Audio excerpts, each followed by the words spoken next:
प्रणाम गुरु जी। हाँ, आपका प्रणाम स्वीकार है। आपको प्रणाम। बोली बोली। हाँ गुरु जी, हम वही विंध्याचल से बोल रहे हैं। हाँ हाँ हाँ, एक बार आपको फोन किया था। बराबर। हाँ गुरु जी, आपका यूट्यूब चैनल देखते देखते और ये जो सार शब्द है हाँ वो हाँ हमारे कनपटी के ऊपर पूरे मस्तिष्क में 24 घंटे सुनाई स्पष्ट पड़ता है। अरे वाह, जैसे बहुत कि अच्छे।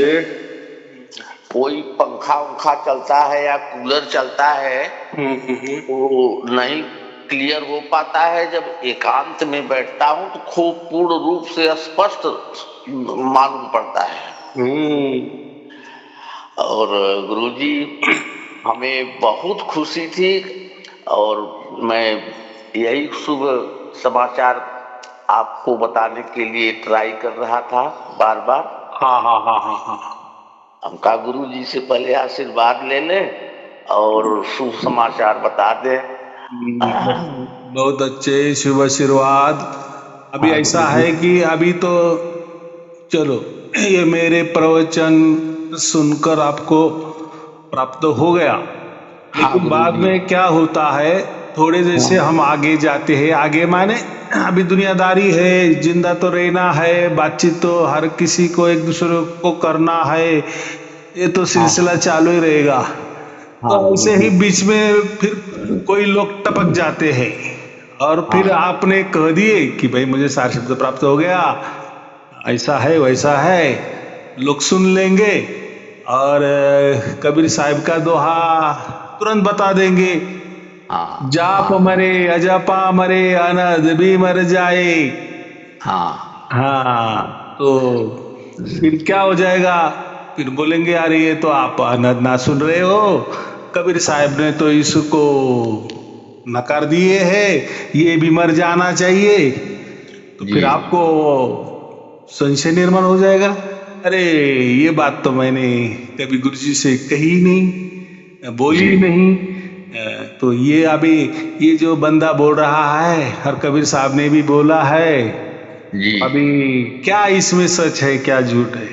तो सही इसलिए बात। हम क्या करते हैं, व्हाट्सएप ग्रुप जब हम तैयार करते हैं, जब आप व्हाट्सएप में आ जाएंगे तो वहाँ बहुत सारे अलग थलग परीक्षाएं होती है।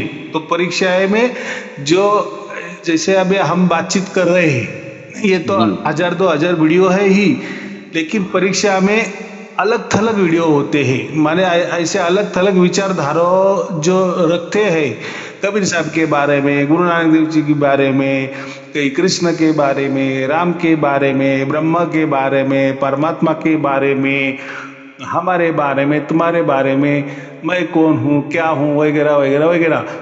तो फिर वो हमारा ये जी क्या चीज है, तो वो जो हम परीक्षा लेते हैं ना, तो वो जी हम जो अलग थलग जो वीडियो आपको सुनाते हैं दूसरों की, जी तो फिर उससे क्लियर कट हमारा विचारधाराएं हो जाती है, माने जी हम फिर संशय में नहीं आएगा।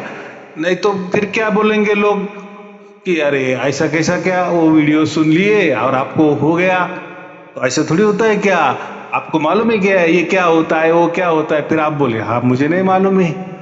तो जी ऐसा कुछ नहीं होता कि सयारुद्ध जी की वीडियो सुनने के बाद अगर कुछ हो जाता है और आप बोले कि हम संत बन गए, और आपको तो क ख क ख भी मालूम नहीं है।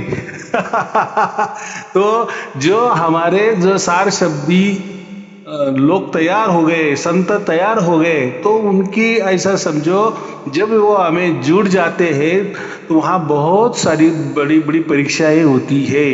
वो परीक्षा में बहुत कुछ अलग थलग आ जाता है, और फिर उससे हर किसी को समझ में आता है कि हाँ अभी हम सचमुच में संत बन गए हैं। चलो, अभी ये तो हो गया एक बात। अभी बात ऐसी है कि जो कबीर साहब ने फिर ऐसा क्यों कहा है कि जी जाप मरे अजपा मरे अनर्थ भी मर जाए, हाँ फिर तो ये तो गड़बड़ हो गई, फिर हमें तो अनंत नाद प्राप्त हो गया, और जी ये और कबीर साहब ने इसको नकार दिए हैं। लेकिन जी अभी क्या होता है, सामने वाला जो होता है ना, वो थोड़ा जी ऐसा समझो कि बुद्धू होता है। बुद्धू माने उसने कुछ तो भी कोई गुरु धारण किए होता है, या जी खुद के विचारों से चलता है, कहीं पढ़ लेता है, फिर उसका अर्थ भी होता है और वही समझ जाता है, और फिर वो ऐसा इसको विरोध करने लगता है। लेकिन देखो, चौपाई में स्पष्ट लिखा है, क्या लिखा है?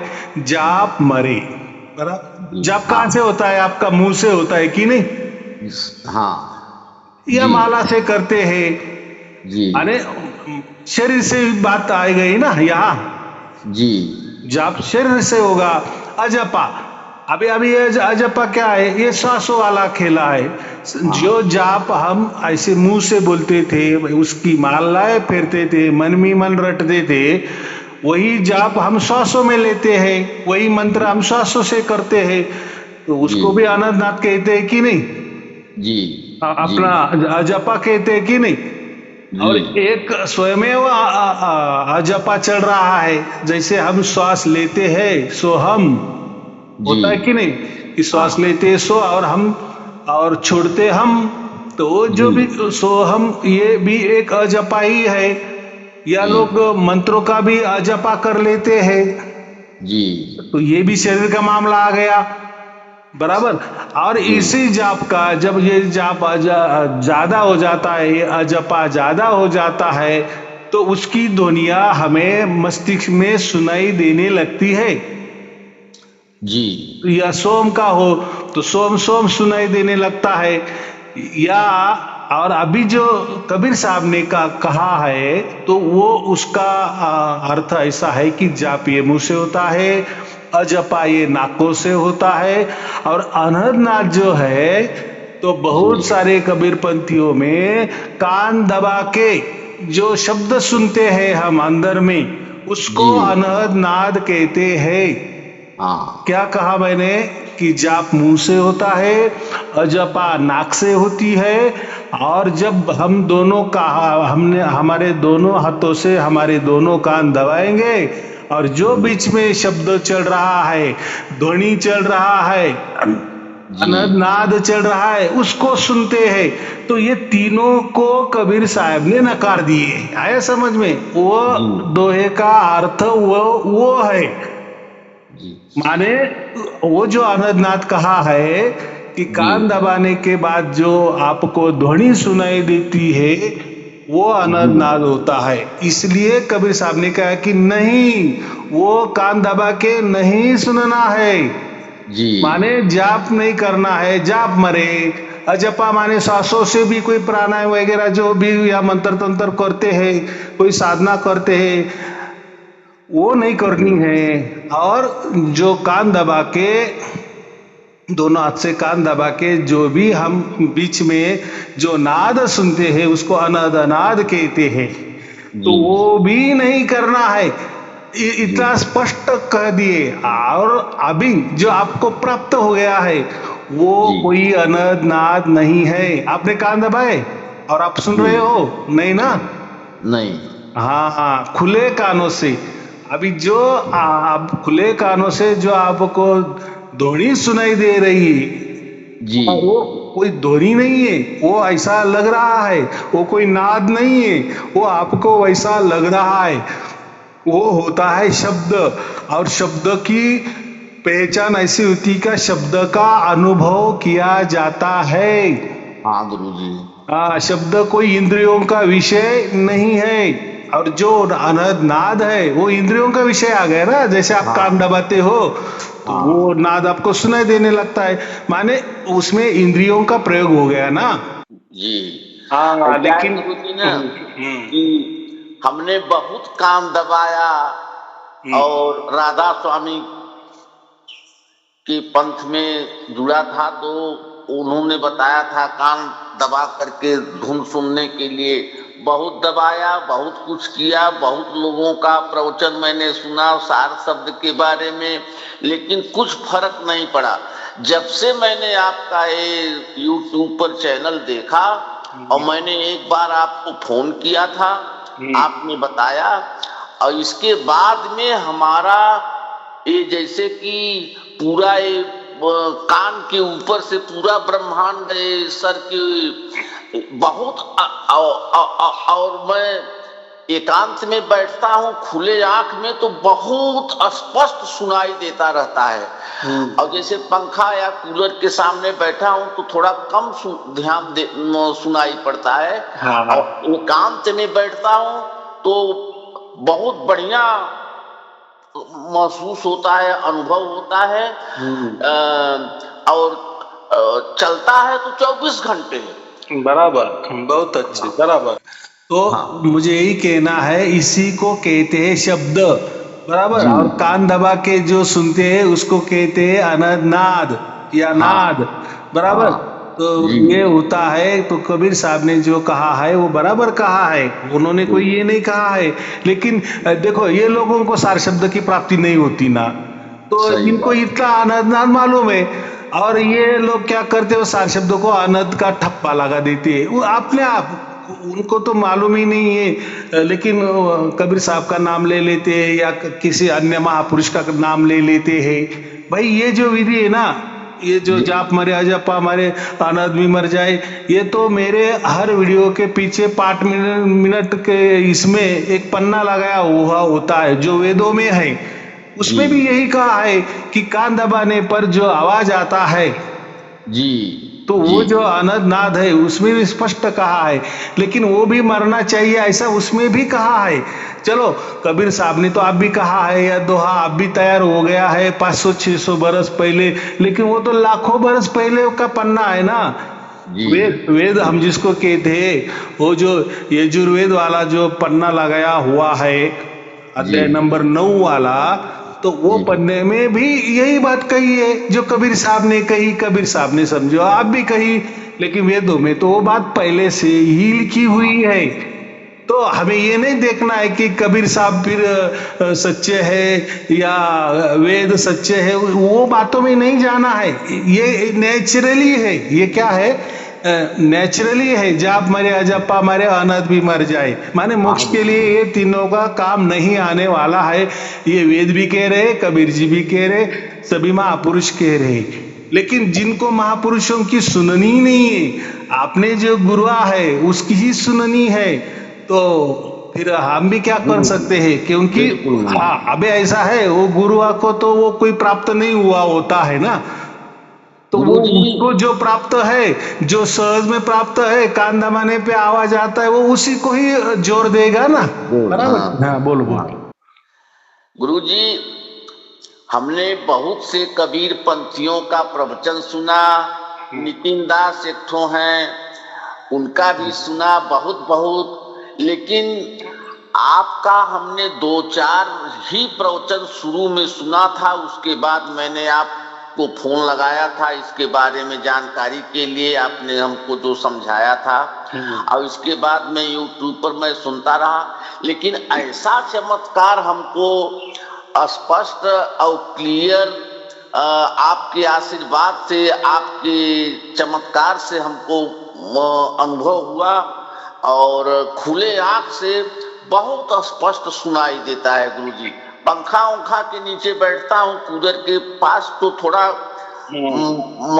बहुत मंद हो जाता है, लेकिन एकांत में बैठता हूँ तो बहुत स्पष्ट सुनाई देता है। लेकिन ये है कि शब्द कुछ समझ में नहीं आता है कि क्या कौन सा शब्द निकल रहा है उस धुन में। तो ऐसी बात होती है, उसको नाम दिया है शब्द, तो उसका मतलब है जो हम पढ़ते लिखने वाले, ऐसा कोई शब्द नहीं है, बराबर। इसमें भी ये गुरु वालों गड़बड़ कर देते हैं कि हमसे शब्द ले लो, माने हमसे मंत्र ले लो। देखो कबीर साहब ने भी शब्द की बात की है, सार शब्द की बात की है, तो हम हमारे पास आ जाओ, हम भी शब्द दे देंगे। अभी ये जो बुद्धू लोग होते हैं, गुरुआ लोग होते हैं, वो शब्दों को ऐसे समझते हैं, उनको इतना ही मालूम है ना, एक अक्षर लिया तो इसको अक्षर कहते हैं, और 2 अक्षर मिलाए तो शब्द तैयार हो जाता है। माने ये जो सार शब्द है, ये कोई तो भी मंत्र वाली कुछ तो भी बात होगी, ऐसे वो लोगों को कहते हैं। और सार शब्द के नाम पे कोई मंत्र तंत्र दे देते हैं, बोलते हैं कि हाँ यही शब्द है। अरे हम सब समझ लिए। अच्छा गुरुजी, मैं आपसे आज्ञा लेना चाहता हूँ कि ब्राह्मण होने के नाते मैं सध्योपासन, ब्रह्म गायत्री, प्राणायाम, सूर्यार्घ देता हूँ और सिद्धपीठ बिरला गेस्ट हाउस में 8 दिन मैं पूजा करता हूँ। एक राम रक्षा स्तोत्र का पाठ करता हूँ, सुंदरकांड का पाठ करता हूँ, सत्यनारायण भगवान का कथा, शिव सहस्त्र नाम, विष्णु सहस्त्र नाम और गंगा आरती और सरस्वती मैया पूजन कराते हैं। 8 दिन उसको हमारे खाते में वो सैलरी के रूप में भेज देते हैं। तो इसको करने में तो कोई हमें देखो अभी ये जो अब मुझे समझ में आ गया आपका सवाल, ऐसा है ये आपका तो पारंपरिक है ना, तो ये तो आपको करना ही पड़ेगा, वो कैसे आप छोड़ सकते हो। लेकिन आपको देखो ना था आपसे, हाँ, उससे आपको इतना ही समझना है कि मेरे जो प्रवचन वो निमित्त हो जाए ऐसा समझना, या आपने जो पौरोहित्य किया है। अभी पौरोहित्य क्या क्या मतलब होता है, वो तो परमात्मा का ही गुणगान होता है ना, लेकिन अलग तरीके से होता है। देवी देवता का गुणगान अलग तरीके से होता है। कुछ तो भी आपके शरीर से आपने कोई साधना, वो एक प्रकार की साधनाएं होती है कि नहीं, चलो दूसरों के लिए हो रही है लेकिन आपके ही मुखारविंद से हो रही है ना, माने परमात्मा का नाम आपके भी मुखारविंद से आप कर रहे हैं कि नहीं, वो एक प्रकार की एक साधना ही हो गई। चाहे उस साधना से आपको पैसा मिलता हो, लेकिन ऐसा कभी नहीं समझना। तो हो सकता है मेरे प्रवचन सुनकर, मैं तो कहता हूं कि मेरे प्रवचन एक निमित्त है, वैसे वो भी आप जो भी पौरोहित्य कर रहे हैं वो भी एक आपका निमित्त ही है। दोनों में भी ईश्वर की बातें हैं, ईश्वर के लिए विश्वास है, ऐसा समझना। और ये जो मिल गया ये अभी देखो उसमें अभी आप पौरोहित्य करते हो तो उसमें तो कहा है ना कि जैसे जो श्री कृष्ण की भक्ति करता है वो गोलोक में चला जाता है, विष्णु जी की भक्ति करता है वैकुंठ में चला जाता है, वैसे ये पौरोहित्य आप करते हैं तो आप ब्रह्मलोक में जाते हो, बराबर कि नहीं। यहाँ तो आपका तो फिक्स ही था, लेकिन अभी ऐसा समझो कि सार शब्द की प्राप्ति हो गई तो आप उससे बढ़कर अभी आप सत्यलोक में आपकी यात्रा हो गई है, बराबर। अच्छा गुरु जी, हमें ध्यान में केवल वही धुन को ही सुनना चाहिए? ऐसा है कि वो उसका ध्यान नहीं किया जाता। अभी ये भी एक ध्यान ही है, ये परमात्मा की तरफ से हो रहा ध्यान है और ध्यान के ऊपर ध्यान नहीं किया जाता, ध्यान के ऊपर ध्यान नहीं किया जाता।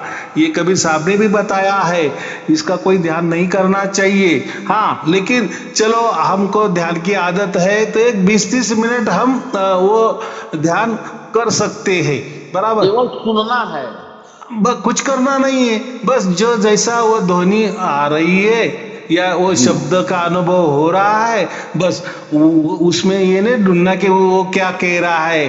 देखो वो तो जो वेद है ना, वेद इसी मार्ग से आए, सार शब्द की मार्ग से आए, तो ऐसी वो ध्वनि ही थी, लेकिन वो ध्वनि का डिकोड किए उन्होंने और फिर उन्होंने वो जो वेद है वैसी की वैसे कागज पे उतारे, या जो भी पद्धति होगी तो इसी मार्ग से। अभी आप बोलेंगे फिर हमें सार शब्द की प्राप्ति हो गई, शब्द की प्राप्ति हो गई तो फिर हम भी वेद लिखेंगे, नहीं। अभी ऐसा है, वेद तो लिखे जा चुके हैं ना, एक बार जो हो गया वो हो गया, बराबर। तो अभी क्या उसकी जरूरत है। तो अभी ऐसा है कि अब फिर ये क्या प्रकट हो गया, तो ये ऐसा समझो कि जो गीता में कहा है ना, मैं अपने जो माया है उसको प्रकृति को अधीन करके जी, और माया को अधीन करके मैं जन्म लेता हूं, ऐसा कहा है ना। हाँ, किस लिए जन्म लेता हूं, तो अधर्म का नाश करने के लिए जन्म लेता हूं। तो अभी ये जो आपको सार शब्द प्रकट हो गया, ये समझो परमात्मा का ही जन्म हो गया है। फिर आप बोलेंगे जन्म हो गया है तो वो कोई ऐसा हड़मास का या 4 देह वाला या 2 हाथों वाला ये नहीं हुआ है। तो उसका मतलब यही है, ये श्री कृष्ण जी ने वो कथा सुना के माने वो समझा देने के लिए वैसा कहा है कि मैं प्रकृति को अधीन करके माया को अपने वश में लेके मैं प्रकट होता हूं। तो ये जो सार शब्द आपको प्रकट हो गया है वो इसीलिए ही उन्होंने कहा है, इसके बारे में ही कहा है। तो चलो अभी ये तो हो गया कि मेरे अंदर ही ईश्वर का जन्म हो गया, माने ईश्वर का प्रकटीकरण हो गया। फिर किस लिए? तो आपको मोक्ष देने के लिए हुआ है। ये हो गया धर्म। जब धर्म की हानि होती ना, तो जैसे आपने कहा कि मैं पौरोहित्य करता हूं, मैं ये काम करता हूं, मैं वो काम करता हूं, तो चलो वो भी एक धर्म है।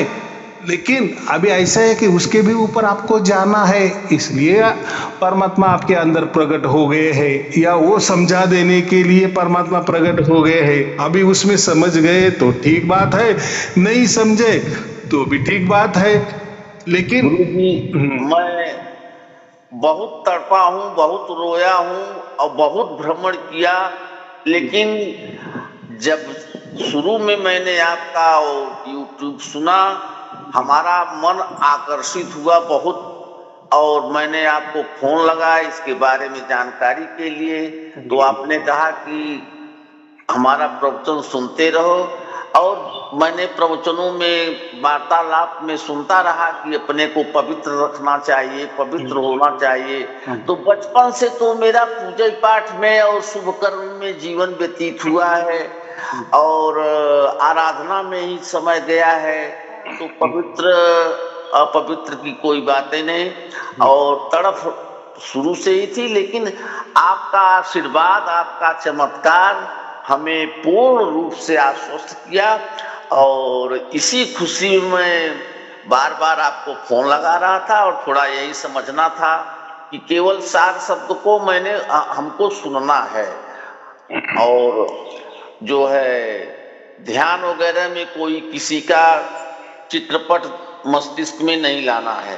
हाँ, तो अभी ऐसा है कि जैसे आप पौरोहित्य करते हो तो हर स्तोत्र के इसमें हर पाठ के लास्ट में होता है ना कि ये पाठ करने से आपको ये होगा, वो होगा, और एक वाक्य भी होता है उसमें आपको मोक्ष भी मिलेगा, ऐसा भी लिखा होता है ना बहुत जगह।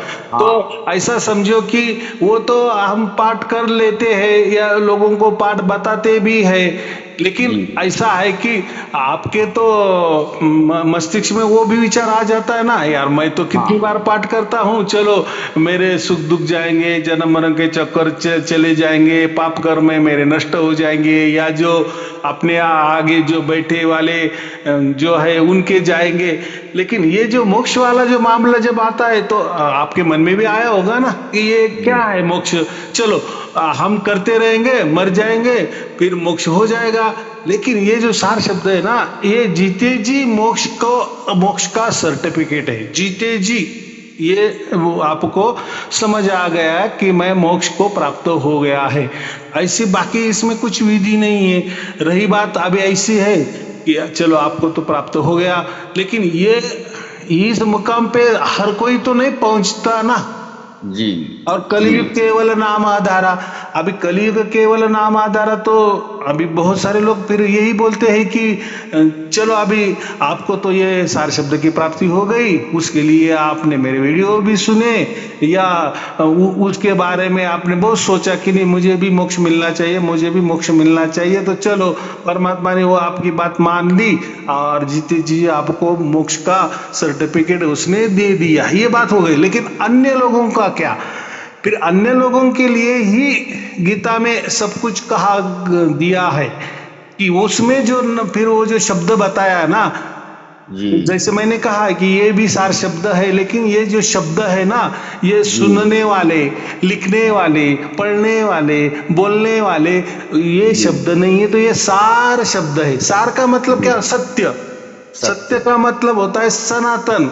ये ऐसा शब्द है कि ये आदि अनादि काल से चला आया है और ऐसा ही चलने वाला है, अनंत काल तक चलने वाला है। ये इसको ही शब्द कहा गया है। लेकिन इसको सार शब्द क्यों कहा? ये सत्य शब्द है, सनातन शब्द है, आदि अनादि वाला शब्द है। तो ये सार का मतलब वो भी होता है, और सार का एक मतलब वो भी होता है ना, हम बोलते हैं सार असार, तो उसमें जो सार है तो ये शब्द है तो वो सत्य वाला ही शब्द है, माने सत्य माने ही परमात्मा हम कहते हैं। देखो अभी सत्यनारायण के आपने तो कहा ना कि हम पूजा भी करते हैं, तो यही असल में सत्यनारायण है, बराबर। नर का नारायण जब हम हो जाते ना, तो आप भी नारायण बन गए हो। क्यों? तो आपने सत्य को जाना है, तो इसलिए वो सत्यनारायण में जो सत्यनारायण की कथा है, लेकिन उसमें तो क्या कथा है वो तो नहीं बताई है, लेकिन उसका वर्णन किया है। इसने ये कथा सुनी, वो सत्यनारायण की उसने कथा सुनी, लेकिन कौन सी कथा सुनी वो तो उसमें तो दिया नहीं है। बस इसने कथा की, उसने कथा की, अरे कौन सी कथा की? तो वो सत्यनारायण की कथा क्या है? तो यही सत्यनारायण की कथा है। जो प्रत्यक्ष है, प्रैक्टिकली है, वो आप बता नहीं सकते। क्यों नहीं? क्योंकि ये आपका ही मामला है, क्योंकि मोक्ष ये आप से, आपके भाग्य से आपको जुड़ा हुआ है। देखो हर आदमी जैसे अलग थलग होता है, अलग जन्म लेता है और अलग मर जाता है, तो और अलग थलग उसके कर्म धर्म होते हैं ना। जी। तो वैसा ही ये आपके लिए प्राइवेट विषय है। माने परमात्मा ने आपको सर्टिफिकेट दे दिया है और इसको ही सत्यनारायण कहते हैं। ये असली सत्यनारायण की कथा है। लेकिन ये कथा जो है, ये कोई सुनने वाली नहीं है, दिखाने वाली नहीं है, बोलने वाली नहीं है, पढ़ने वाली नहीं है, बराबर। तो चलो ये तो हो गया।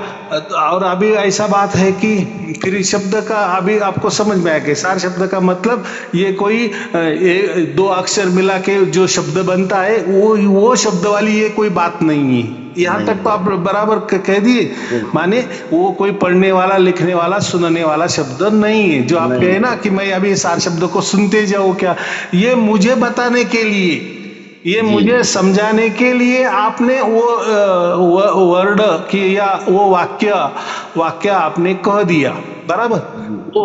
तो मैं कह रहा हूँ वो कोई सुनने की बात नहीं, वो आपको वो शब्द का आपको अनुभव हो रहा है, बराबर। और वो जो शब्द है वो कोई पढ़ने लिखने और सुनने वाला शब्द नहीं है, बराबर। ये बात हो गई। बहुत स्पष्ट अनुभव होता है गुरुजी। हाँ होता है, बराबर। प्रभु की कृपा। और ये जो मैं पाठ उठ करता हूँ, आपसे बता रहा हूँ गुरुजी, इसमें हम सब समझते हैं, लेकिन अब वो जीविकोपार्जन के लिए जो जिसका है अब कर्म हम कर रहे हैं, पुरोहिती का तो कर रहे हैं, लेकिन हमारा इसमें दिलचस्पी वगैरह नहीं रहती है, सच बता रहा हूँ। और हमारा ध्यान बस वही था। जब लोगों से और लोगों ने बताया कि बिना सार शब्द के कुछ होने वाला नहीं है, तो मैं इसके चक्कर में बहुत पड़ा, बहुत तड़फा। अब आपसे बतला रहा हूँ गुरु जी से, तो कोई बात छिपाता नहीं हूँ। राम नाम का जप मैंने कम से कम करोड़ों की संख्या में जप डाला हूँ। ब्रह्म गायत्री का जप मैंने कम से कम नहीं तो लाखों की संख्या में जप चुका हूँगा। और शरीर से शुभ कर्म ही हुआ, लेकिन हमको कहीं से संतुष्टि जब नहीं मिल रहा था, तो आपका जब प्रवचन सुना तो हमारा मन जो है बहुत व्याकुल हुआ। आपको फोन लगाया, आपसे इस बारे में पूछा, आपने कहा कि सुनते रहो सुनते रहो। और आपका कृपा, आपका चमत्कार कि हमें बहुत स्पष्ट रूप से कान के ऊपर, कान भी दबाता हूँ तो और तेज स्पष्ट सुनाई देता है। चाहे कान खोलूं तो भी कोई फर्क नहीं है। और आंख खोल करके जागृत अवस्था में बहुत बढ़िया सुनाई देता है, बल्कि नेत्र बंद करने पर सुनाई देता है, लेकिन आंख खोल करके जब मैं बैठता हूँ तो खूब स्पष्ट सुनाई देता है। और चलता है तो 24 घंटे महसूस होता है, अनुभव होता है। और एकांत में बैठता हूँ तो खूब बढ़िया ढंग से सुनाई देता है। तो बराबर है, यही होना चाहिए। और जो आपने सब कुछ बता दिए, तो यही राम नाम है। लोग क्या कहते हैं, राम नाम का मतलब है राम राम राम राम राम का जाप करना या जपा करना, या मस्तिष्क में वो उसका स्मरण करना, सुमिरन करना, वो राम नाम नहीं है। देखो राम और नाम भी दिया है ना जी। राम के पीछे नाम क्यों दिया है, फिर राम नाम ऐसा क्यों बताया है? तो यही राम नाम है। कबीर जी। साहब ने इसको ही चौथा राम कहा है। चौथा राम कहा है। अभी देखो, जिसको समझना है वो समझेंगे, जिसको नहीं समझेंगे वो क्या बोलते हैं कि नहीं नहीं हमें भी चौथा राम मालूम है, देखो हमारे मस्तिष्क में राम राम राम गूंज रहा है। भाई ऐसा कुछ नहीं है। अगर जी। आपने करोड़ों करोड़ों बार अगर राम का जाप किया तो वो आपके शरीर के हर अंगों में राम की ध्वनि सुनाई देगी। लेकिन लेकिन लेकिन वो कोई राम नाम नहीं है, वो राम राम ही है। राम राम, सही बात है। वो जाप ही है। तो सही बात है। उससे आपको मोक्ष नहीं मिले, हाँ उसको आपको साकेत लोक की प्राप्ति हो जाएगी। मैंने क्या कहा, जैसा कृष्ण का गोलोक है वैसा राम का साकेत लोक है। हाँ तो आप साकेत लोक में जा सकते हो, लेकिन जितना आपका पुण्य है वहां तक। लेकिन हमें राम नाम, जो असली राम नाम है, तो ये जो सार शब्द होता है ना, यही असली राम नाम राम है। नाम है। जी गुरु जी। हाँ तो फिर जब आदमी मर जाता है तो उसके पीछे क्यों कहते हैं राम नाम सत्य है? सत्य, हाँ। तो उसका मतलब क्या है कि जी। वो जो राम नाम है वो कोई बोलने वाला नहीं है, कोई पढ़ने जी। वाला नहीं है, वो लिखने वाला नहीं है, इसलिए तो उसको सत्य कहा है ना। सत्य का। अगर वो लिखने वाला होता तो आप बोलेंगे चलो लिखो राम, लिखा। अपने वो क्या कर दिए, उसको फाड़ दिए, जला दिए। फिर आप बताएं, बोलेंगे अभी दिखाओ आपका राम कहाँ है? अरे ये तो राम तो जलने वाला है, मिटने वाला है। फिर वो उसको सत्य राम कैसे कहेंगे, सत्य नाम कैसे कहेंगे, सतनाम कैसे कहेंगे, या राम नाम कैसे कहेंगे? अरे भाई राम नाम तो ये कोई लिखने वाली बात नहीं है। लिखाई लिखेंगे तो लिखना तो मिट जाएगा, बराबर। बोलेगा तो जो बोलने वाला राम है, जो जिस मुख से हम राम बोलेंगे, तो वो जो मुख है, वो ये जो शरीर है, ये तो आपे में आप मिटने वाला है ना। मिटने वाला है। हाँ, जी। जो नाशी से जो नाश होने वाला है, वो कैसा अविनाशी का नाम ले सकता है? सही बात। हाँ बराबर कि नहीं? नाशी नाशी का ही नाम हो जाएगा ना। जी। इसका नाश होता है, वो ही हमारे मुख से निकलेगा। अभी मैं जो बोल रहा हूँ, इतना बोल रहा हूँ, तो हर एक सेकंड सेकंड में वो जो शब्द निकल रहे हैं, वो जो बोल निकल रहे हैं, वो नष्ट भी हो रहे हैं उसी हिसाब से, जी। बराबर कि नहीं? उसी फास्ट से वो शब्द नष्ट हो रहे हैं। वैसे मैंने राम का भी नाम उच्चारण किया तो वो भी नष्ट हो जाता है ना। मैंने समझो, कोई बोलेगा नहीं नहीं अरे वो बोलना नहीं, वो तो श्वासों में लेना है। फिर वो बोलते रा बोलो, श्वास लो, छोड़ो म बोलो। अरे भाई देखो, ये जो श्वासा है ना, ये आपे आपे में टूटा हुआ है ना, क्योंकि वो लेना भी पड़ता है, छोड़ना भी पड़ता है। फिर वो अपने आप में श्वासा क्या है, लेना ये सत्य है कि श्वास छोड़ना ये सत्य है? तो आप बोलेंगे कि यार हाँ ये तो बात है कि लेना सत्य है कि या छोड़ना सत्य है। मैंने ऐसा कह दिए कि लेना ही सत्य है, तो लेते रहेंगे तो, और श्वास छोड़ेंगे नहीं तो मर जाऊंगा, या श्वास छोड़ दिए और लिया ही नहीं तो भी मैं मर जाऊंगा। इसका ये भी उत्तर नहीं है। या ऐसा मैंने कह दिए इनको कि ये दोनों भी झूठ है, श्वास लेना ही नहीं या छोड़ना ही नहीं, स्थिर हो जाना तो भी हम मर जाएंगे। तो भाई आप कुंभक करो या पूरक करो या कुछ भी करो, तो उसमें वो जो राम है या जो भी कोई नाम आप लेंगे, वो टूटेगा ही टूटेगा। हाँ गुरु जी। स्थिर नहीं रहेगा, हमेशा के लिए नहीं रहेगा। अभी ये जो राम नाम आपका जो प्रकट हो गया है, वो सार शब्द प्रकट हो गया है, ये आपके हाथों का विषय नहीं है, बराबर। हाँ, और ये जो लोग कान दबाते हैं और नाद सुनते हैं, इन्होंने ऐसा मानो कि इन्होंने सीमित कर दिया है वो सत्य को, कि देखो हमने पकड़ लिया है दोनों कानों में।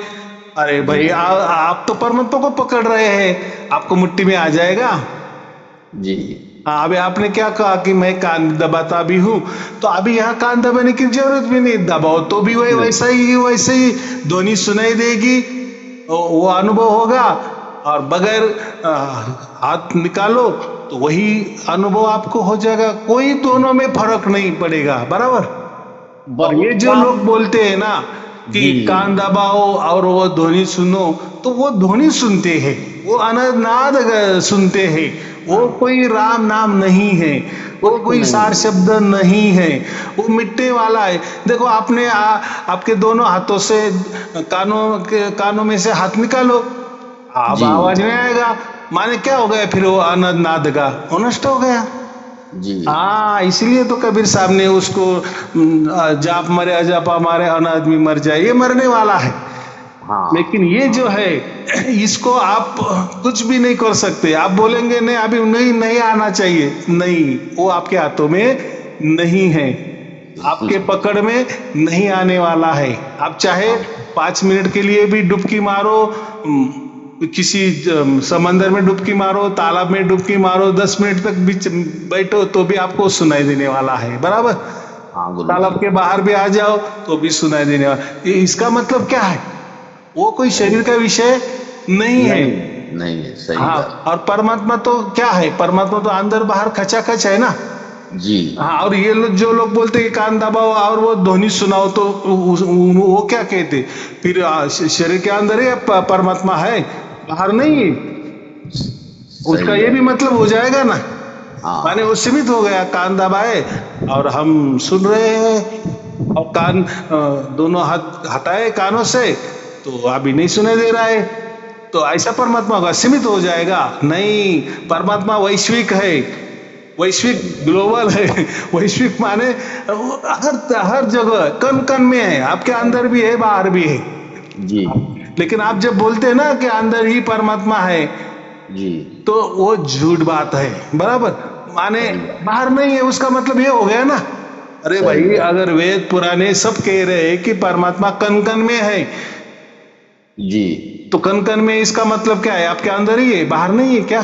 कण कण का मतलब सर्वत्र है, सर्वव्यापी है जी। हाँ, तो आप ये दावा नहीं कर सकते, नहीं हमारे गुरुजी बोल रहे हैं कि अंदर जाको, अंदर उतरो, अंदर ही परमात्मा है, तो बाहर नहीं है क्या। फिर वो आपका परमात्मा सीमित हो गया। और जो सीमित है वो कोई परमात्मा नहीं है। कितनी सहज बात है, बराबर। लेकिन अभी आप जो सार शब्द का अनुभव कर रहे हैं, इसके लिए आपका शरीर अड़ंगा नहीं है, बराबर जी। अभी आप क्या हो गए, वैश्विक हो गए। अब अभी जहां भी देखेंगे आप तो भी आपको ध्वनि सुनाई दे रहा है, माने सब जगह वही है, माने उसका आप अनुभव कर रहे हैं, बराबर। अंदर तो है ही, बाहर भी है, माने अभी उसकी अंदर बाहर वाली कोई सीमा नहीं रह गई, वो अभी एक हो गया, बराबर। जैसा कोई मट्टी का बर्तन है, मटका है जी, वो पूरा पानी में डुबो दो तो अंदर भी पानी बाहर भी पानी जी। तो अभी इसमें कौन सा आप बोलेंगे कि अंदर वाला पानी या बाहर वाला पानी। हाँ, लेकिन वो ही मटका बाहर निकालो, पानी से भर लो, तो आपको यही कहना पड़ेगा ना कि अंदर पानी है, और उसका मतलब बाहर पानी नहीं है। तो ये जो लोग बोलते हैं कि अंदर जाको, अंदर जाको, अंदर ही परमात्मा है, तो ठीक है, अंदर तो है ही, लेकिन उनके मुताबिक बाहर नहीं है। बाहर नहीं है, तो फिर इन्होंने परमात्मा को क्या कर दिए, सीमित कर दिए जी। हाँ, लेकिन हम जो जिसको भी सार शब्द की प्राप्ति हो जाती है, तो वो घड़े के जैसा घड़ा, मैंने कहा ना कि पानी में डुबा दो तो घड़े के अंदर भी पानी है और बाहर भी लबालब पानी, वैसा ही ये जो परमात्मा है ना, परमात्मा में ही हम कहते कि पूरे ब्रह्मांड डूबा हुआ है, तो ब्रह्मांड में हम रहते तो हम भी परमात्मा के अंदर डूबे हुए हैं।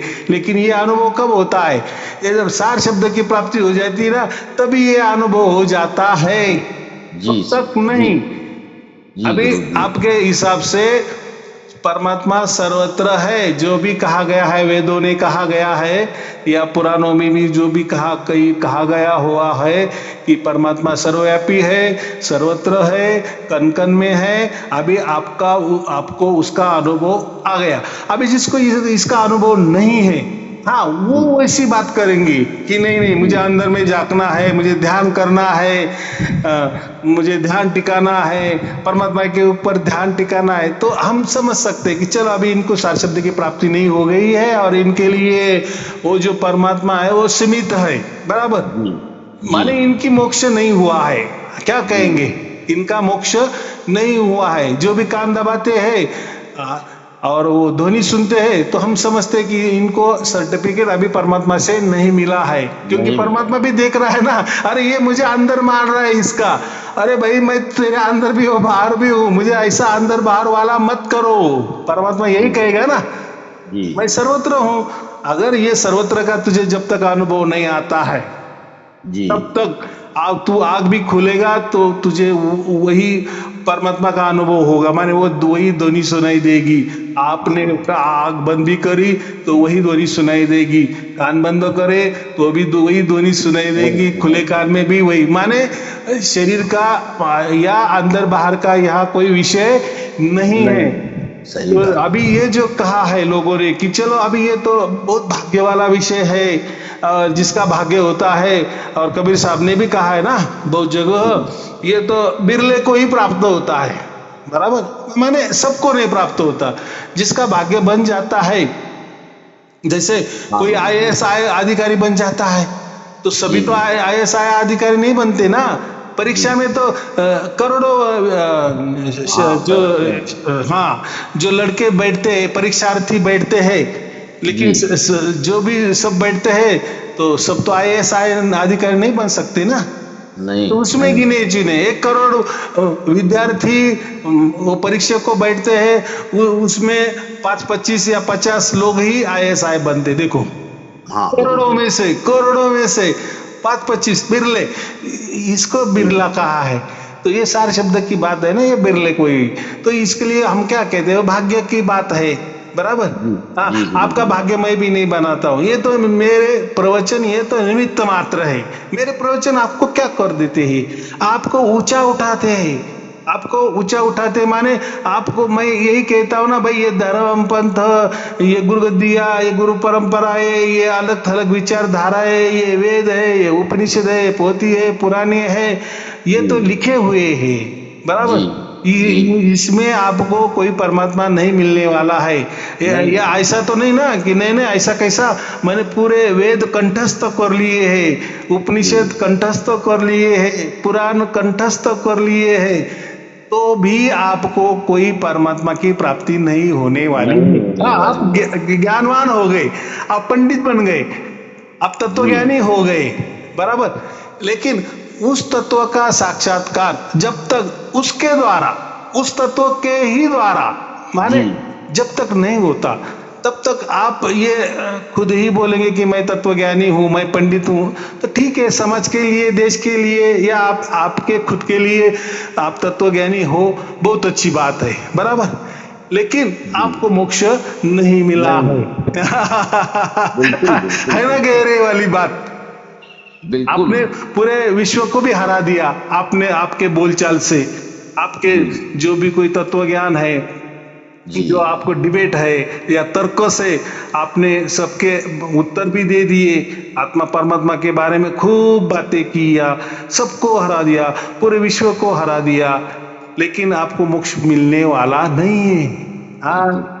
तो ये तो आपका अहम बढ़ जाएगा ना, बिल्कुल सही। उससे क्या हो जाएगा, अरे भाई ये जो मोक्ष का अधिकार है ना, ये खुद परमात्मा ने अपने हाथों में रखा है। ये जो वेटो का अधिकार है ना, तो गिने चुने हुए जो देश है उन्होंने उनके हाथों में रखा है, बराबर। हाँ, तो ऐसी बात होती है। तो ये जो है ये सब परमात्मा ने उसके हाथों में रखा, और परमात्मा तो सदैव है ना, आदि अनादि से है ना। हम जब थे तब परमात्मा हमारे साथ था, हम जिस शरीर में थे तब भी परमात्मा हमारे साथ में था, या आगे भी हमारे करोड़ों शरीर बनेंगे तब भी परमात्मा हमारे अंदर बाहर खचाखच भरा हुआ ही है, बराबर। हाँ, लेकिन मनुष्य जन्म में ही ये बात समझ में आती है जी, बाकी जन्म में अब नहीं है। तो ये जन्म में ही हमें समझ में आता है कि परमात्मा सर्वत्र है। ना कि परमात्मा मेरे अंदर ही है और मैं उस परमात्मा का अनुभव कर रहा हूँ। ठीक है, आपके लिए वो अनंतनाथ परमात्मा भी हो सकता है, बहुत अच्छी बात है। कम से कम आपने परमात्मा का नाम लिया, बहुत अच्छी बात है। और आप बोल रहे हैं कि मेरे अंदर ही परमात्मा है, मेरे हृदय में ही परमात्मा है, बहुत अच्छी बात है। लेकिन परमात्मा भी ये सब कुछ देख रहा है, परमात्मा तो तेरे अंदर भी है, लेकिन लेकिन लेकिन वो आपको कोई मोक्ष देने वाला नहीं है, बराबर। जब आप वो परमात्मा का सर्वत्र अनुभव करेंगे, जैसे अभी आपको हो रहा है, सर्वत्र हो रहा है, अंदर भी हो रहा है, बाहर भी हो रहा है, सब जगह हो रहा है, सब जगह हो रहा है। हाँ, अभी आप वैश्विक बन गए हैं। वैश्वानर अग्नि जो हम कहते हैं ना, जैसे हमारे पेट के अंदर वो जो परमात्मा का अग्नि है, उससे पाचन वगैरह होता है, तो वो भी एक परमात्मा है ना जी। परमात्मा। मैंने तो बहुत कहा है ना कि मैं उस इसमें हूँ, उसमें हूँ। तो चलो बाहर वाले में है नहीं, ये तो मालूम नहीं, लेकिन हमारे अंदर में तो परमात्मा ने उसकी पहचान दे दी है कि भाई आपके दोनों कान दबाओ, फिर जो आवाज आती है वो तो वैश्वानर अग्नि का आवाज है, माने मेरा आवाज है।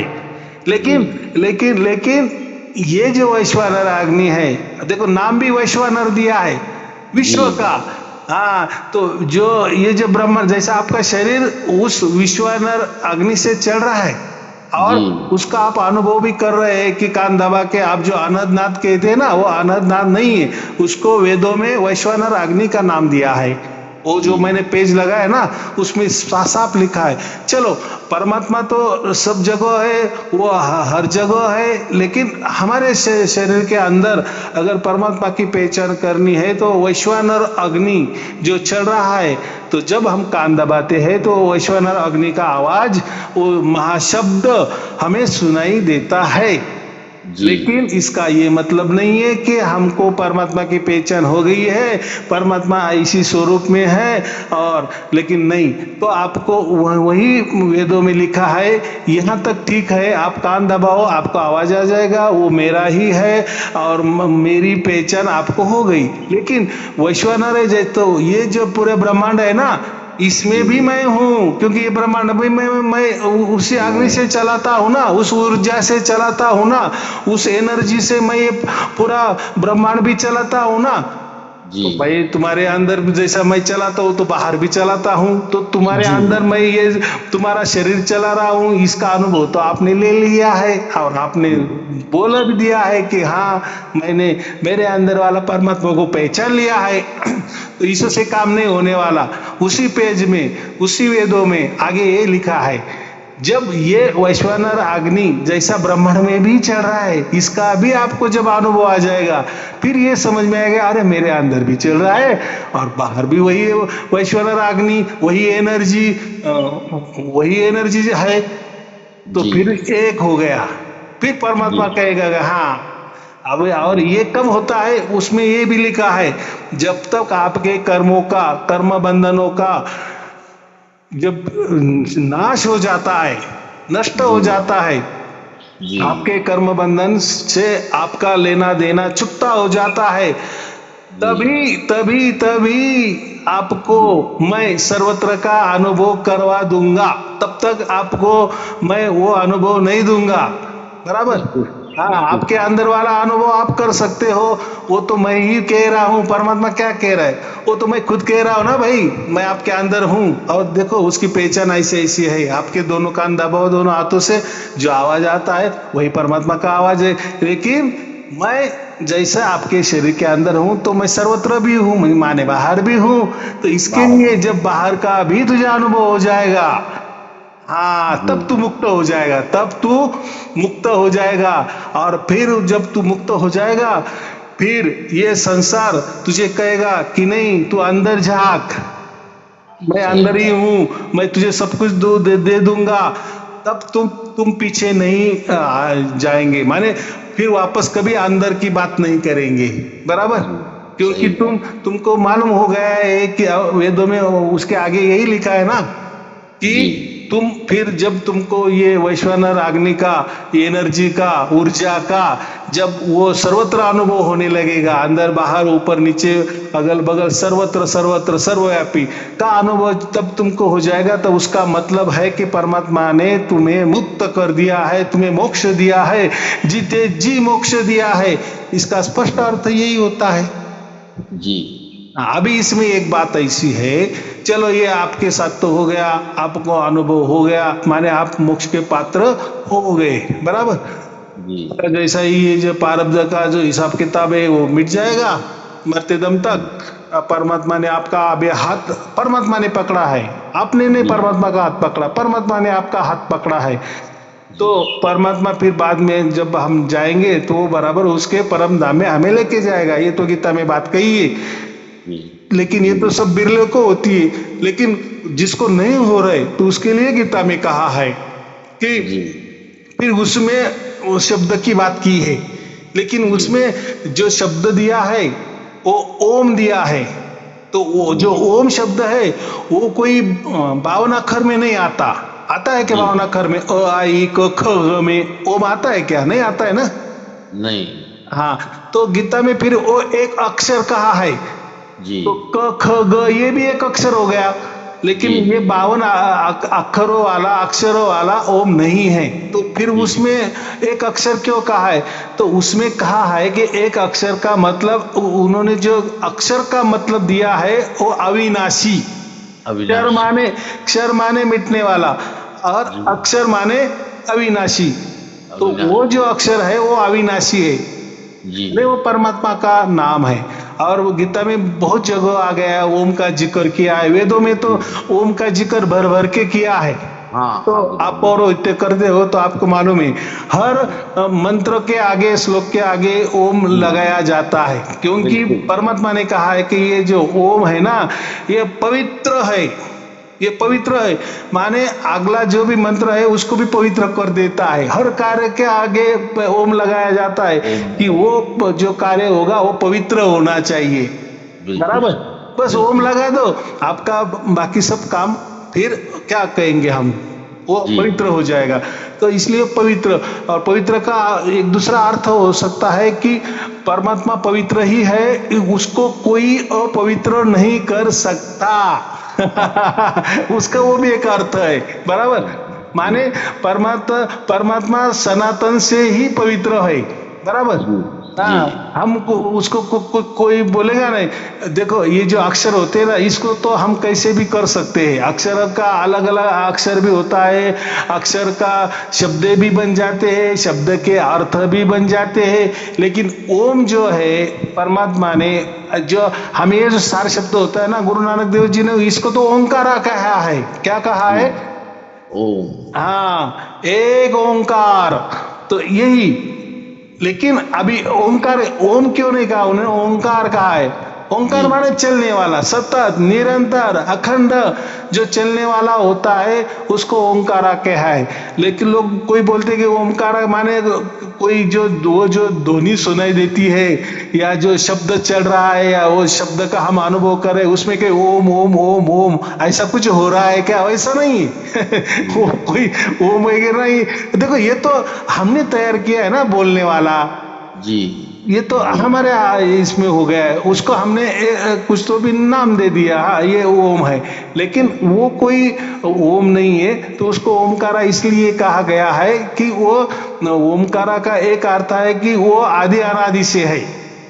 आदि अनादि से जो प्रथम शब्द प्रकट हो गया, अक्षर प्रकट हो गया, या उसको कुछ भी कहो तो वो ओम हो गया था, बराबर।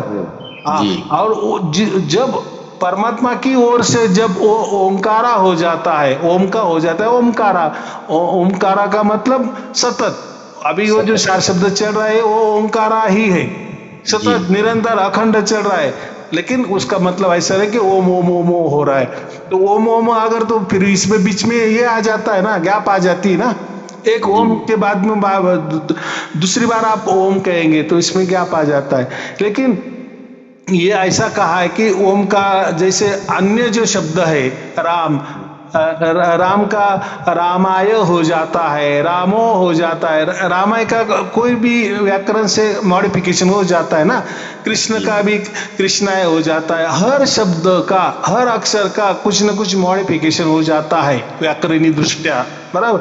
लेकिन ये जो ओम है ना, इसका कोई मॉडिफिकेशन नहीं होता, इसको कोई आप काना मात्र वेलांटी उकार बिंदी नहीं लगा सकते, वो वैसे की वैसा है, बराबर जी। इसलिए वैसा की वैसा, इसलिए उसको पवित्र ओम कहा है। तो जिसको भी सार शब्द की प्राप्ति नहीं होती है उसके लिए तो गीता में राजयोग दिया है, तो राजयोग में जो मंत्र दिया है या एक अक्षर दिया है या जो पवित्र नाम दिया है या जो राम नाम कहा है तो वो ओम कहा है, बराबर।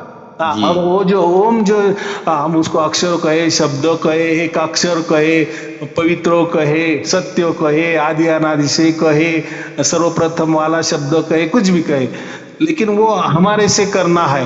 तो अगर वो हमारे से उसकी कोई पद्धति होती है, राजयोग का मतलब वही होता है, कोई एक पद्धति है, वो एक कोई साधना है कि उस साधना से अगर हमने वो ओम का नाम लिया, अभी देखो यहाँ ओम आपको उच्चारण नहीं करना है जी, और वेदों में यही लिखा है कि ओम आप किसी भी मॉडिफिकेशन में कर सकते हो तो वो ओम ही रहेगा, बराबर। ओम में कुछ बदलाव नहीं होगा। मैंने अभी कहा ना कि उसको काना मात्रा वेलांटी उकार बिंदी काना मात्रा नहीं चलता, तो ओम ओम ही रहता है। वैसा तो ये जो ओम दिया है तो वो जिसको भी सार शब्द प्राप्त नहीं होता है तो वो ओम का जाप कर सकते हैं, बराबर, ओम में मन लगा सकते हैं।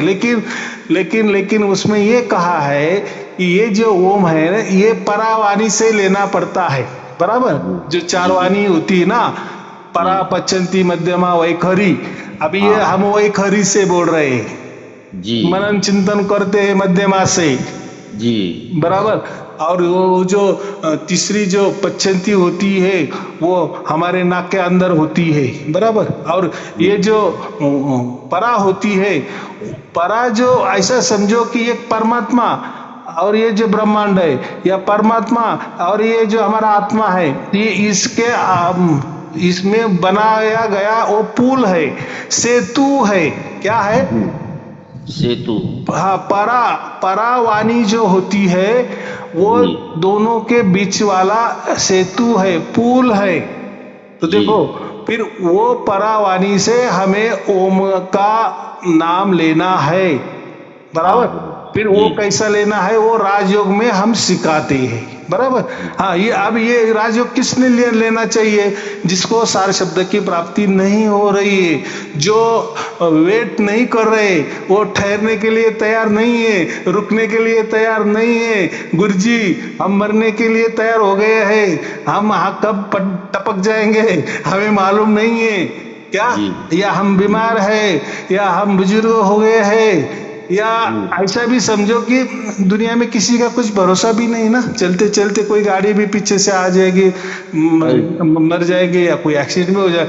तो फिर लोग बोलते हैं कि ये जो आप बोल रहे हैं सार शब्द, ये सब ठीक है, उसमें हमारा पूरा विश्वास है, लेकिन हमें नहीं प्राप्त हुआ ना जी। तो परमात्मा ने तो ऐसा सबको तो ऐसा ही छोड़ने दिए ना कि भाई देखो वो तो आपका भाग्य का विषय है, लेकिन भाई हमारा भाग्य है नहीं है, तो ये तो अगर हमारा भाग्य होता तो हमें मिल भी जाता, लेकिन हमारा तो भाग्य नहीं लग रहा है, या हम ऐसे है वैसे है।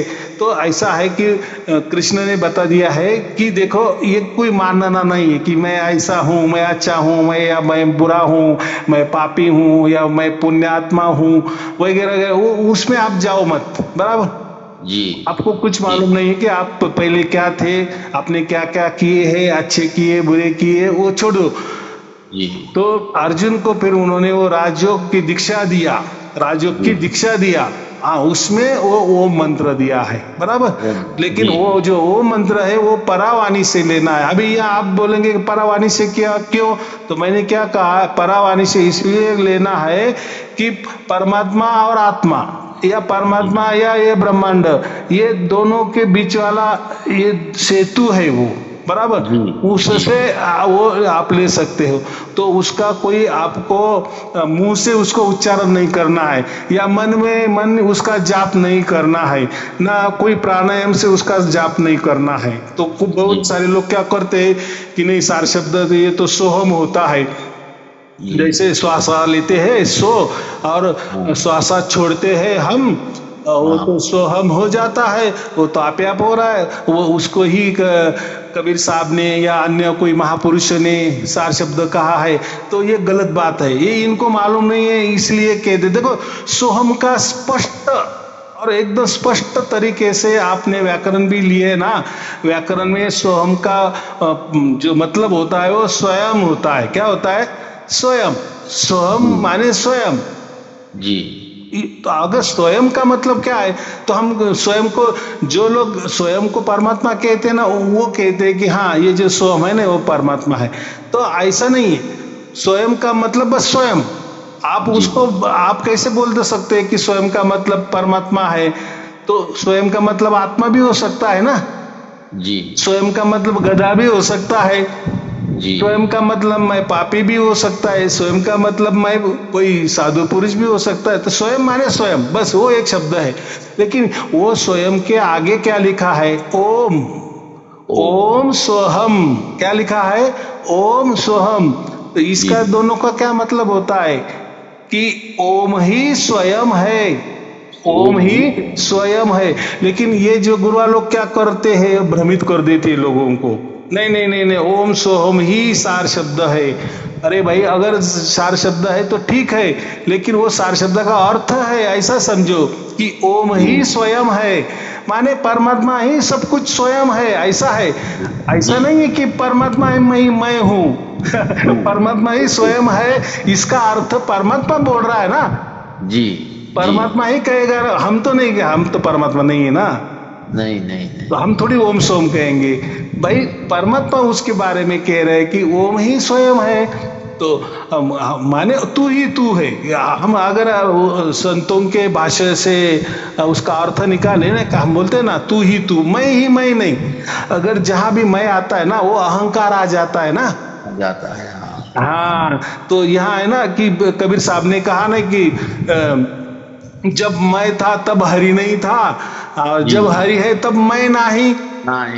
उसका मतलब क्या है? मैं माने जब हम अहंकार लाएंगे ना, जब तक आपके अंदर अहंकार है ना, मैं का अहंकार है, तब तक परमात्मा आपके अंदर नहीं है, ऐसा समझो। माने आप खुद को मैं मान रहे हैं, माने आप खुद को ही आप परमात्मा मान रहे हैं, तो फिर परमात्मा कैसा रहेगा? परमात्मा तो आपकी बस की बात नहीं है ना जी। तो फिर तो हर एक कोई कहेगा कि मैं परमात्मा हूं, मैं परमात्मा हूं तो वो मतलब नहीं है। तो जब मैं नहीं तब हरि है, और जब हरि है तब मैं नहीं। तो इसका जितना स्पष्ट उल्लेख है कि मैं का मतलब उन्होंने क्या अहंकार लिया है, शरीर लिया है, बराबर। जहाँ जब भी आप ये शरीर की बात करेंगे या मैं की अहंकार की बात करेंगे, वहां परमात्मा नहीं होता। कितनी सहज बात है। हाँ, जब आप आपका अहंकार मिटा दो, आपका मैं का आपका नाश कर दो, नष्ट कर दो, जब आपका मैं का नाश हो जाएगा, वहां क्या होगा? परमात्मा ही परमात्मा होगा कि नहीं? बिल्कुल सही। हाँ, क्या हम परमात्मा हो गए? अरे भाई, हम बहुत छोटे हैं, हम आत्मा है, जीवात्मा है, जीव है बराबर कि नहीं? एक शरीर में रहने वाले हैं, लेकिन ये शरीर को चलाने वाला, ये ब्रह्मांड को चलाने वाला, आपके शरीर के नस नाड़ी सब कुछ चलाने वाला वो तो परमात्मा है ना। तो भाई परमात्मा हमसे बड़ा है ना जी। हाँ, तो इसलिए वो कहा है कि जब मैं है तो हरि नहीं, और हरि तो हरि का मतलब वहां परमात्मा लिया है, और मैं का मतलब लिया ये शरीर या ये अहंकार, ये लिया है। तो जब जहां भी शरीर होगा या जहां भी अहंकार होगा, वहां मैं नहीं होगा, माने हरि नहीं होगा। ऐसा है कि स्वयं ऐसा नहीं कहा कि कबीर परमात्मा है और वो कह रहे कि मैं, जहां भी अगर मैं माने कबीर जी है वहाँ फिर उसका अर्थ वो वैसा हो जाएगा, जहाँ कबीर जी वहाँ परमात्मा नहीं है, जहाँ परमात्मा है वहाँ कबीर जी नहीं, ऐसा भी एक उसका अर्थ होगा, ऐसा नहीं है। बराबर। वो देखो जो संत लोग होते हैं ना, उन्होंने जो दोहे होते हैं ना, वो बहुत सहज में लिखे हुए होते हैं कि सहज सब लोगों को उसका अर्थ समझ में आएगा। लेकिन ये गुरु लोगों को उनके हिसाब से अर्थ होना चाहिए ना, उनके फायदे से अर्थ होने चाहिए ना, उस हिसाब से वो उसको मुड़ा देते हैं, बोलते इसमें कोड लगा है, उसमें कोई कोड नहीं लगा है। तो आपको समझ में आ गया, ओम सोम का मतलब यही होता है कि ओम ही स्वयं है। माने ओम को हम अगर परमात्मा कहेंगे तो परमात्मा स्वयं ही स्वयं है, क्योंकि वो ही स्वयंभू है या सनातन है आदि अनादि से। वैसा आत्मा भी आदि अनादि से है, स्वयंभू है। ये तो मैंने तो बोल ही दिया है कि प्रकृति, जीव जगत, ईश्वर, ये आदि अनादि से सत्ता है ना, सनातन सत्ता है ना, तीनों सत्ता जी। वेदों में तो यही तीनों सत्ता लिखी है। हाँ, शंकराचार्य जी ने उनका खंडन किया, वो बात अलग है, वो तो उनकी एक विचारधारा है। विचारधाराएं तो सबकी अलग अलग होगी, लेकिन वेदों की विचारधारा तो जीव जगत ईश्वर, बराबर। जीव माने हम आत्मा, जगत माने ये प्रकृति, और ईश्वर माने परमात्मा। तो ये तीनों भी सनातन सत्ताएं है। ये तो जो वेद को मानते हैं, उपनिषदों को मानते हैं, वो बराबर बोलेंगे, या उनकी विचारधाराएं वो होंगे। तो आपको अभी सब समझ में आ गया। तो फिर जिसको सार शब्द की जल्दी है कि मुझे जल्दी सार शब्द प्राप्त हो जाना चाहिए, तो उसके लिए एक मार्ग फिर और बचता है, तो राजयोग का मार्ग। गीता अध्याय नंबर 9 में जो राजयोग बताया है, फिर वो हमसे करना है, बराबर। तो वो भी हम हंसते खेलते चलते फिरते घूमते खाना खाते सब कामों में वो हम राजयोग कर सकते हैं। लेकिन ऐसा नहीं कि राजयोग माने कोई ध्यान करना है, कोई सुमिरन करना है, कोई सांसों का खेलना है, कोई प्राणायाम करना है, कोई नाद सुनना है, ये बात नहीं है। देखो गीता अध्याय 9 में ये बात स्पष्ट तरीके से लिखी है कि ये राजयोग राजगुह्य है। राजयोग राजगुह्य, इसका साफ मतलब है कि वो गुह्य विद्या है। और वो गुह्य विद्या क्या है, ये भी हम दे देते हैं। जिसको सार शब्द की जल्दी प्राप्त करना है, या जिसको सार शब्द प्राप्त नहीं हुआ है, उसके लिए ये है। और दोनों भी ले लिए, जैसे आपको अभी सार शब्द की प्राप्ति हो गई, और आपको इसका आगे प्रसार प्रचार करना है या अन्य लोगों को बताना है, और वो तो आपने बताया तो वो तो तुरंत उनको प्राप्त होगा, ऐसा नहीं है। हो सकता है किसी को एक प्रवचन में हो जाता है, किसी को 10 प्रवचन, किसी को 50 प्रवचन में, बराबर। लेकिन उनको वो भी टाइम नहीं है, तो कम से कम उन्होंने ये राजयोग की दीक्षा लेनी चाहिए। तो फिर वो राजयोग दीक्षा माने भक्ति योग है, भक्ति माने हो हमसे होती है। तो हमसे अगर हमने वो किया तो भी आपके पाप कट जाएंगे। और जो अड़ंगे आ रही है हमारे पापों की वजह से, जो सार शब्द प्रकट नहीं हो रहा है, तो वो पाप, वो राजयोग से हमारे पापों का, उसमें लिखा है राजयोग की दीक्षा जिसने भी लिया तो उसके पाप का तुरंत अंत हो जाता है, उसके पाप कट जाते हैं, और जन्म मरण के चक्कर से भी वो छूट जाता है, और अंतिम उसको मोक्ष मिल जाता है। ऐसा राजयोग की दीक्षा में लिखा है। तो चलो ठीक है, आपको सार शब्द नहीं प्राप्त तो कम से कम राजयोग की दीक्षा ले लो, और राजयोग में चलो, चलते फिरते खाना खाते उठते बैठते कुछ भी काम कर्म करते राजयोग में करो, तो हो सकता है आपको जल्दी से जल्दी सार शब्द की प्राप्ति हो जाएगी। देखो परमात्मा ने कितना बढ़िया बना दिया, भाई ऐसे ऐसे करो, नहीं होता भाई ऐसे करो, लेकिन करो और मोक्ष को प्राप्त हो जाओ। बराबर। चलो ठीक है, अभी और कोई पूछना है? नहीं गुरुजी, बस आशीर्वाद चाहिए। आपके आशीर्वाद से ही सब कुछ हुआ है, मैं इसको मानता हूँ। हाँ, तो अभी आप व्हाट्सएप में जुड़ जाओ, और फिर आपको बाकी सब कुछ मिल जाएगा। क्योंकि जैसे आप जुड़ जाते हो तो आपकी बैटरी चार्ज होती जाएगी। जैसे हमारा मोबाइल होता है ना, चार्ज करना पड़ता है, वैसे जब आप ग्रुप में जुड़ जाते हैं तो उसमें बहुत सारे कोई परीक्षा होती है, अलग अलग विचार हमें मिल जाते हैं, और जितने भी संत लोग तैयार हो गए वो इकट्ठा वहाँ हो जाते हैं, और विचारों के आदान प्रदान हो जाता है, तो उसमें हम कनेक्ट रहते हैं। बराबर। और क्या करना है, और आगे अभी क्या करना है, हमें तो मोक्ष मिल गया है, अभी मोक्ष की चिंता तो हमारी मिट गई है, अभी तो करना ही क्या नहीं। तो हाँ, लेकिन परमात्मा यही बोल रहा है ना कि भाई तुम्हें तो मिल गया लेकिन लोगों को तो नहीं मिला, उनको भी वो राह पर लेके चलो। इसको तो निष्काम कर्म कहेंगे ना हम। जी। हाँ चलो ठीक है, आपको और आपके परिवार के लिए शुभ आशीर्वाद, मंगल आशीर्वाद। सत साहिब जी, सत साहिब जी, सत साहिब जी। प्रणाम गुरु जी।